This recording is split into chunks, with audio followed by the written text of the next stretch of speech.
Alright.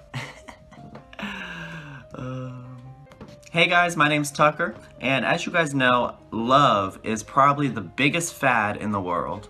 Everybody is obsessed with love. Everyone likes being liked and having little smooches all the time. I mean, it's okay, but it's overrated. Love. It's dumb. No matter how funny it may be watching them ruin their relationships, I decided I should make a video on how to love, it's dumb. Ooh, we should play that Lil Wayne song. Now, obviously, this is a very subjective topic, and some points aren't really super serious, so just take it with a grain of salt, or however you want. I don't really care if you don't like it. Just kidding, I do. Love me, please. First off, we have to stop talking about our significant others like all they're there for is to make us happy. Or to please us. I hate those posts on like Twitter or Instagram or something like that, and they're like, if my man doesn't buy me flowers and chocolates, I'm leaving him. Like, no. In what way does a boyfriend have to automatically spend money on you? He's not an ATM. If you don't have your money to spend on him, why should he spend it on you? Or the other way around, if she doesn't have money that she's willing to spend on you, why would you spend it on her? I mean, yes, it's nice to give and get presents and to take someone out somewhere, but when that's all you're expecting from someone and you demand it, it becomes evil, and everybody just starts to fight. You fight over it. It's like, oh, but I took you out last time. When are you gonna take me out? It's dumb. We gotta stop doing that. I swear. I keep looking at myself. Instead of expecting all these treats and spoils from our significant other, we should show them daily without always buying them stuff that they mean a lot to us, like cooking them dinner or saying I love you, just randomly sending them a text in the middle of the day saying, hey, I'm thinking about you, what are you doing? I'm just watching some TV, just stuff like that, or inviting them somewhere where you don't have to spend money. But if you're expecting someone to spend money on you, that's not fun. And it's not going to be fun for very long, because then when they stop buying stuff for you, it's like, oh, alright, whatever. Anyway, on the topic of stupid internet fads, there's this one stupid fad that everyone seems to love, and I absolutely hate it. Relationship goals. Like, there's these pictures of these couples, and all they're doing is eating. And it's like relationship goals. It's like, were you hurt so badly that even eating with your significant other is a goal of yours? Like, I just don't get it. People romanticize the worst things, like eating a meal and having a good conversation. That shouldn't be a goal. That should just come with a relationship. I mean, I get the concept behind why it's a goal, because you want someone that will treat you right and eat dinner with you and all that stuff, but our standards are so low that a meal is so romanticized. It's like, damn, stop. Relationship goals should be something like, oh, that random couple over there has been together for 52 years. They survived being separated by blah, blah, blah, blah, blah. Because that actually is a relationship goal. And it doesn't make any sense for a meal to be a goal of yours. Like, yes, it's nice to, I just don't get it. I don't get it, and I can go on for hours about it.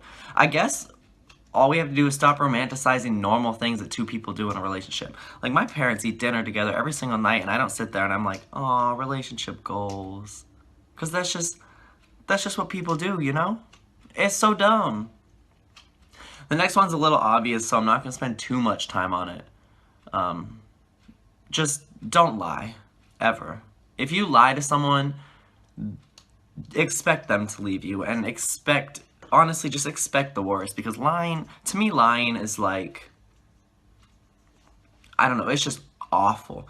You should always tell someone how you feel, because if you tell them how you feel, then they know exactly what they should feel. Like, if you're scared to do something, they should know, so they don't pressure you. And if they're pressuring you, just leave. They don't deserve you anyway if they're pressuring you to do something. Just don't lie. Lying is so stupid. There's never a good reason to lie. If you do something bad and you don't want to get caught, don't lie. it just makes everything worse. Hey, I cheated on you, but I lied about it for 3 weeks. They're gonna dump you. It's a given.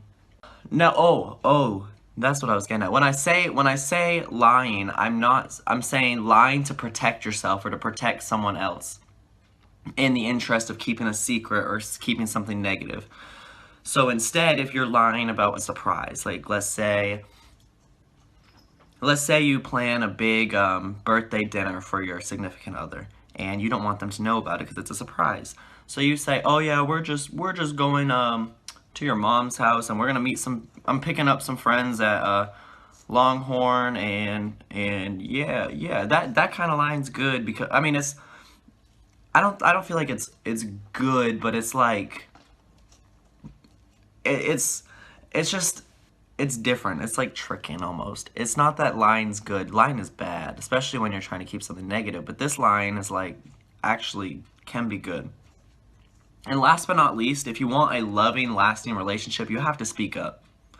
You have to speak up. If you know what you're not comfortable with, and if you know what you don't want, and if you know how you want to be treated, everything's just gonna slide together. Because if you can communicate that with the other person, then they know, and they know, oh, don't call me that because that's so weird to me, or I don't like it when you touch me like that, or I don't like going to this place. If you speak up for yourself and you're upfront and honest about your intents and your interests and what you want and what you're not comfortable with, overall both parties are going to trust each other more because you're willing to share this stuff.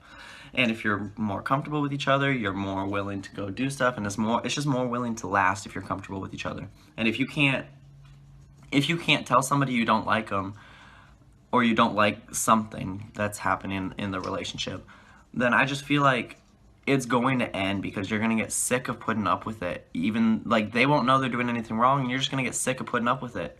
And that's a bad way to end things, in my opinion. I wouldn't do that. When you go on a first date, you don't know what's okay to say in front of that person. Like, you don't know what will offend them and what kind of jokes they like. That's when you get to know them. But can you imagine where you're together for 3 months and you still don't know how to act in front of each other? It's just, it would make for some really awkward date nights. Anyway, those are my tips for a long and lasting relationship. I really appreciate you taking the time to watch, and I hope I'm gonna do that over. I don't think I'm very good at this. Anyway, those are my tips for creating. Damn, so many social medias. I really suck at this. I don't know how I was ever an actor at theater. I probably sucked at theater, to be honest, now that I think about it. Anyway, those are my tips for creating a long and lasting relationships. I really hope you enjoyed. I loved making this. I actually had a lot of fun just sitting here talking to myself. Is that weird? No, that's how people get famous. Ooh, maybe I can move to LA. That'd be so fun. Anyway, I really appreciate you guys taking the time to watch, and I hope I will see you next Thursday with another video. In love with the money, I ain't never